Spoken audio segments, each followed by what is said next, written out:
के जीवन का एक ही फंडा था कि मेहनत तो गधा भी करता है, घर बैठे जो कमाए समझदार वही होता है।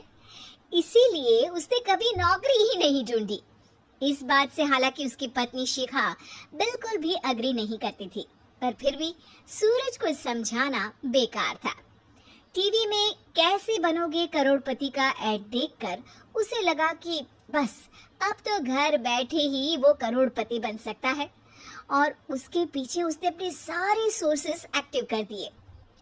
2 हफ्ते में उसके कलीग के साले के पड़ोसी के बेटे का सोर्स निकलता है जो कि उसे शो में पहुंचा सकता है, और सूरज उससे मिलने चला जाता है। अच्छा, तो हमें मुकेश जी बता रहे थे कि आप हमें शो में पहुंचा सकते हैं। हाँ, उसमें कोई तकलीफ नहीं है। मैं कल अगर कोशिश करूँ तो इसी महीने में आपका नंबर आ जाएगा। अरे ये तो बहुत बढ़िया हो गया। अच्छा, वो सिलेबस और क्वेश्चन पेपर का कोई जुगाड़ है क्या? उसका तो कोई जुगाड़ नहीं है। तो वो वाकई में कुछ भी पूछ सकते हैं? हाँ, वो तो बच्चन जी पर है, जो पढ़ते हैं वो पूछ लेते हैं।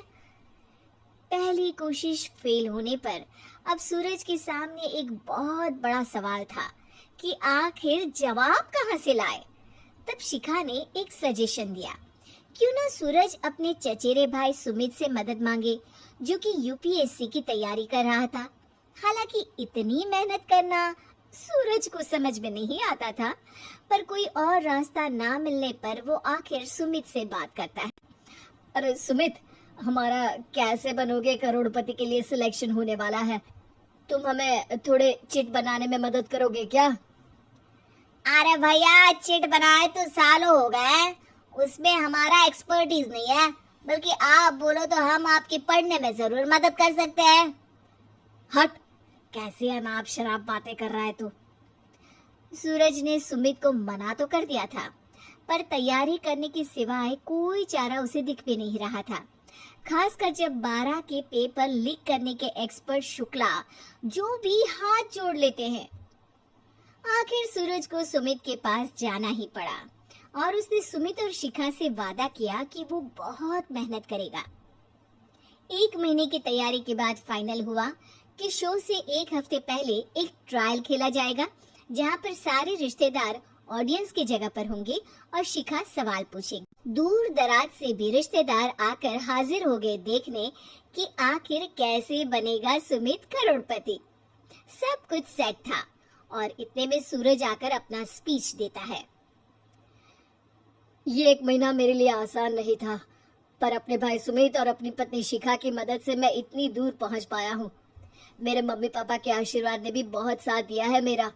मैं उम्मीद करता हूँ कि आज के शो में आप लोगों को बहुत मजा आएगा। साक्षी पहला सवाल पूछती है और पूरे कमरे में सन्नाटा छा जाता है। इंडिया में कितने स्टेट्स हैं? 3, सॉलिड, लिक्विड और गैस। अरे रुकिए, तो ऑप्शंस तो देने दीजिए। इतने में 5वीं कक्षा का चिंटू बोल उठता है।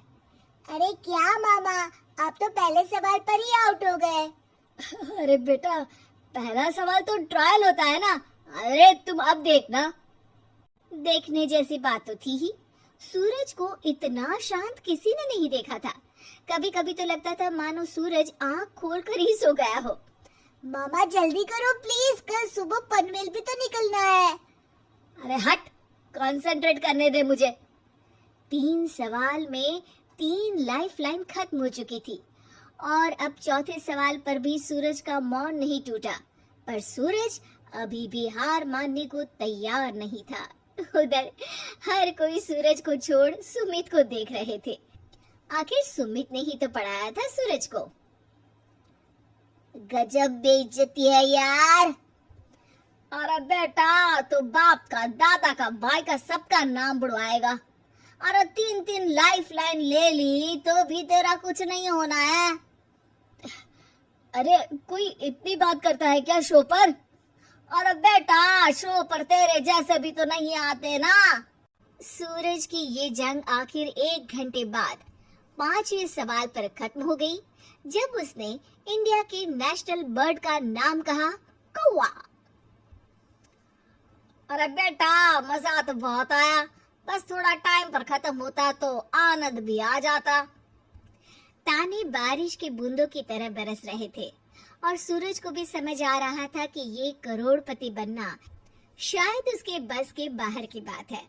पर वो आखिर ये बात मान कैसे लेता? वो सख्त लौंडा जो ठहरा, उसने सोचा कि बेइज्जती तो हो ही चुकी है, पर अगर मैं हार नहीं मानूं तो शायद कुछ हो सकता है।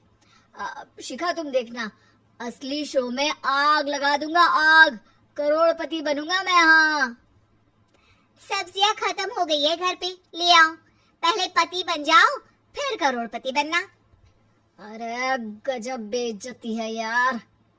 बेटा, अभी तो घर पर ही हुई है, 1 हफ्ते में तो तुम देश के सामने करवा कर आओगे। वैसे जब टीवी पर जाओ ना तो बस अपने मम्मी का ही नाम लेना, ठीक है? कोई पूछे तो बोलना कि पापा नहीं है मेरे। अरे पढ़ाई की, पेपर निकलवाए, इतने सारे लोगों को खाना खिलवाया, क्या फर्क पड़ा? इसीलिए मैं कहता हूँ कि मेहनत तो गधा भी करता है, घर बैठे जो कमाए वही सिकंदर।